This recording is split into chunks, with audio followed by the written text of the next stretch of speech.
Welcome to the Life of Hair. My name's James Atkinson. Thank you for joining me and my purple hands today in this episode. Now, this week's episode is all about a balayage technique that I did on a client just a few weeks ago. Well, actually, no, it's probably a bit longer than that now because the episodes that I've got from here, I think are pre-lockdown 2.0 here in the UK. So probably October time I did this balayage, and you know, I use a multitude of balayage techniques for different reasons, and I'm going to make a video about where and why I might use different balayage techniques, but that isn't this today. That will come very, very soon. And I just want to say a huge thank you to everybody who has subscribed this week and last week and ever since this journey started. It's massively appreciated. Don't forget, hit that thumbs up button, chat to me down in the comments. Every little helps the videos get out there to a bigger, wider audience. And that is just a win-win. Two things I want to talk about quickly. Lots of adverts. People are saying, why is there so many adverts in the videos? I don't choose how many adverts go in the videos. YouTube does all that stuff for me. But those adverts do go a long way to contributing to help pay for the equipment that these videos cost to take, lighting and cameras and all those kind of things. It doesn't come cheap. It's of a personal investment and a personal pride I take in delivering these videos to you guys, but at equal measure, it is nice to receive something in return for my efforts. So please, bear that in mind when there is adverts in the videos. I feel the necessity to say, sorry for those long intros. I just like to talk, ladies and gentlemen. Believe it or not, for a man that sits behind a camera talking about hair, I like to talk. Amazing stuff. Anyway, if you want to take your Life of Hair education one step further, I have a Patreon. Patreon is live educational events twice a month where we do a plethora of technique and theory. Big stuff to come in 2021 with all that. A new platform, a different approach completely, and I cannot wait to share it with you. So have a wonderful, wonderful week, and I'll see you again for another episode of the Life of Hair very, very soon. Okay, before we start today's video, this was one borrowed from Guy Tang. So Guy Tang did a balayage video. I don't know what he called it, but this was the technique that he used. I like to watch YouTube videos as well as make them. And this was one that I saw him do, and I thought I'm going to give that one a whirl. Starting point here, 6, 7, 6 going into a 7. Very, very, a bit darker at the root there, natural ash tone. And then the sun's lifted it. It's got a bit of a sort of greeny overtone. So we need to fix that as well. Not previously coloured up here, but the sun had lightened it. Now, if you see, we've got quite a strong 45-degree angle going on this section, and that is concurrent all the way through, and actually each subsequent section overlaps, as you can see. So the section above it will come and lay down on top of the section that you took from the opposite side. So you're effectively working one side, the other, so on and so forth. Now I'm flat brush painting, I'm just slab painting the sections, diffusing up towards the root, and I'm gently saturating over the ends, but only a tiny bit. As you saw, they're very pre-lightened, some of them are a little bit damaged. I'm using a clay bleach by Redken with the Olaplex inside, the Olaplex. It's that good, it's got the in the name.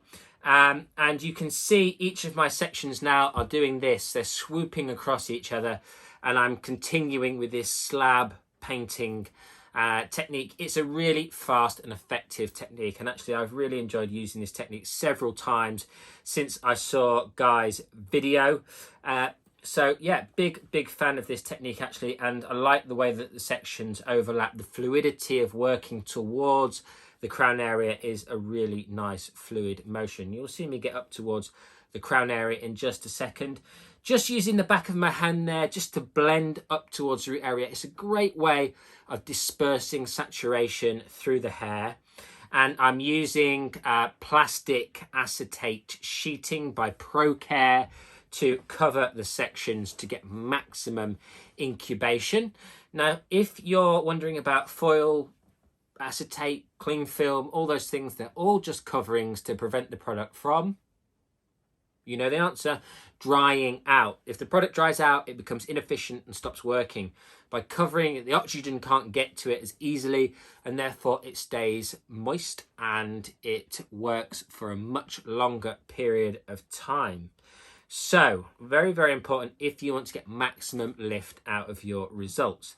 Now, some of the ends I have cleaned out a little bit. Now, I'm using, as I said, Redken Clay freehand bleach, which is a very mild bleach anyway. And I'm using 10 volume and Olaplex. And in fact, in some areas where it was really sensitized, I use 1.8% 6 volume. Somebody mentioned about that in the comment section, saying you can't get 6 volume in their country. You could dilute 10 vol with mineral water or ionized water just to prevent any kind of pH effect. There's some great videos actually on YouTube about diluting peroxides. I want to make one very, very soon. Although I say that a lot and other videos come in the way, I try and fulfill the most requested videos first. But this is a particularly useful thing to do if you really only just want to bump out some tone. Having that 1.6% or 1.5% 10 volume mixed half and half with ionized or mineral water will create that 1.5%, which is a great thing to do, especially when you're doing scalp bleaches and you're going to get a hot root. We won't talk about that right now. I've mentioned it in previous videos if you've seen them.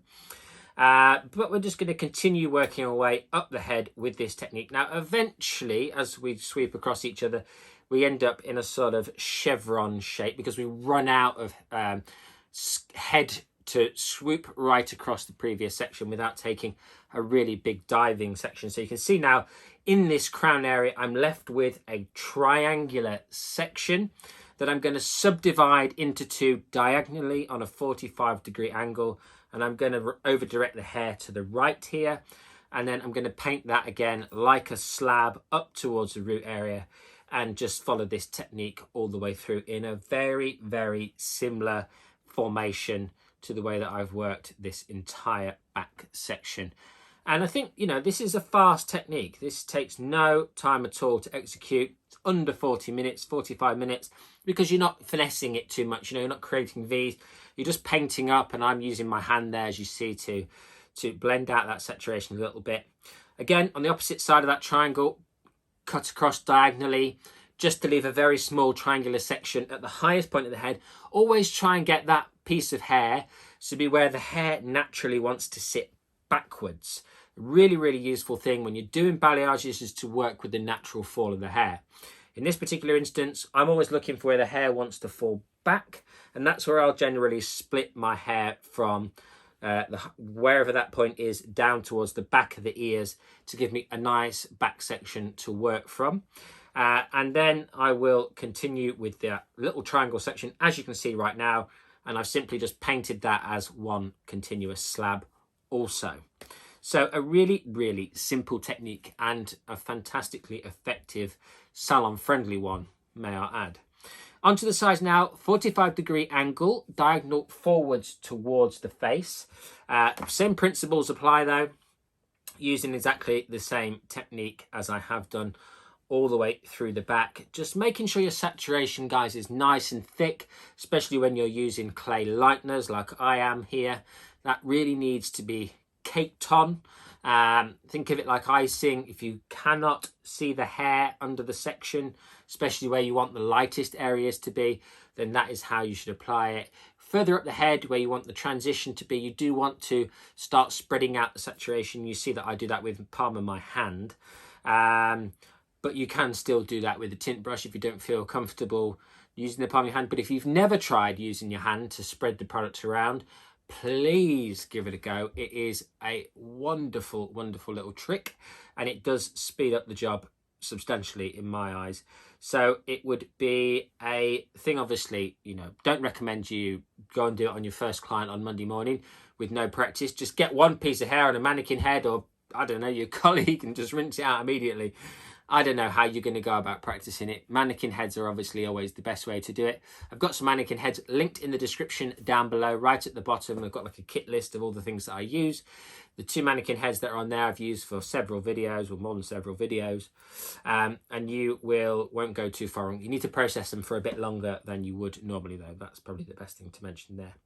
So we're working up the head, we're keeping that 45-degree angle, diagonal forwards section, and again, we're saturating. Now we're going to be left with like an elongated triangle section up by the parting. Always try and work in the client's natural parting, guys. Lots of people ask that question in the comments. Try and leave a diagonal section and try and work with how the client's going to wear their hair most of the time. Because obviously that is where they're going to want to see the colour. Obvious, I appreciate, but not always necessarily. The obvious things when we're under pressure don't always come to mind.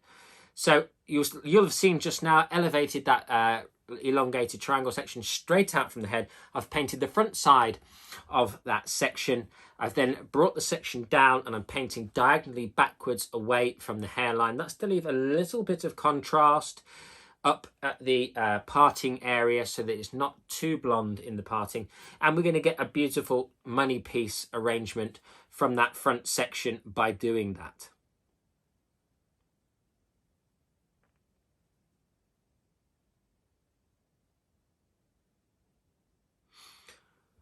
Moving on to the right hand side, do exactly the same thing. Diagonal forward sections. Each section is around 4 to 5 centimeters in depth as we work up the head. So, by the time we've scaled 4 to 5 centimeters, we do not have loads and loads of sections to paint. Remember, balayaging is quite often about the hair that we don't paint over the hair we do paint. We need depth and contrast in a balayage to create a balayage. Otherwise, it's an ombre, where it fades from dark to light towards the ends. If you do not leave in there natural pieces of hair or just surface paint the hair all the way towards the ends, then you're going to be in a bit of hot water because you're not going to have that contrasty look that we're all expecting from a balayage technique. So a lot of people ask me, why have I just painted the surface of sections? And a lot of instances that they've seen from previous videos, that will be to create more contrast, more definition, more separation once it's wavy, because obviously 95% of the time they're wavy. This could be happily worn on straight hair. In fact, I did one today exactly like this, and it was on straight hair and it's worn straight and it looks fabulous. There's no reason to wear it any other way. So it can be worn straight because of those larger sections and that highly blended result. What I would say is, if the client's going to wear it straight, even more reason to not saturate the ends too heavily, because you do end up looking like an ombre with points of light that travel up towards the scalp area. So it's one of those things. It's a free-spirited technique. Balayage is not one right or wrong way in a lot of cases. There are some things to bear in mind if we want maximum lift.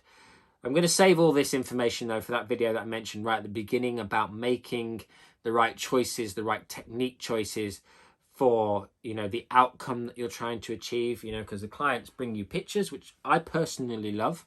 A picture's worth a million words, in my opinion, especially the client doesn't really understand how to orchestrate what they want to say. And so the pictures are ultra valuable, in my humble opinion, because we can break down those pictures and dissect them for the client's benefit and say to them, look, at the end of the day, your hair is much darker, much lighter. The contrast isn't going to look as high. It's not going to have this high impact to look on your, natural level 7, whereas that client's a natural level 3 or 4. Those are the things that we can kind of use a picture for, and then we can steer them into something that would be much more suitable for their own hair, because that's what we're there for. That's what they're paying us for. We're there to guide them into something that is, more suited to what they want. So moving up now, getting towards the parting again, a great area to talk about. Now you're going to watch me remove a slither, and I mean a slither of hair, from the parting at this point. And that's just going to create a very dusty veil of hair for a little bit of extra blending. And this is a great thing to do for you guys who are not too sure about painting right up to the root like this in big sections. It is simply a 2.5, 3 millimeter wide, and please make it that wide because it's any bigger, it just takes over, slither of hair that will help to diffuse and blend out the root area.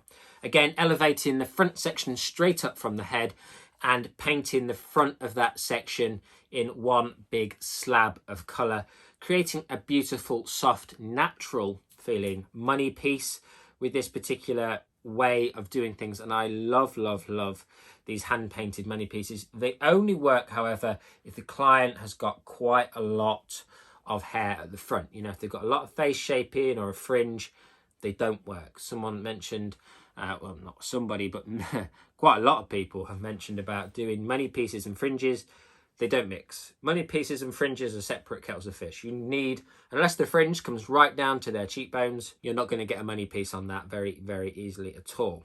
So you've just seen, I've subdivided this section diagonally to leave me that little elongated triangle of hair at the front here. And I'm just painting diagonally backwards. A little bit of fixing going on because I've got some bleach in an area where I didn't really want it. Just using the comb there to rub away that product. So I always like to show you little bits, tips and tricks. If you put bleach in places you don't want it, just remove it. You know, thin it out so that it doesn't take as efficiently as it could, and you will get a much, much better result than just hoping for the best. Just take it away. We're only human. We need to hold our hands up to ourselves sometimes and say, look, at the end of the day, that's not bang on the money. But if I do this now, then I can save it.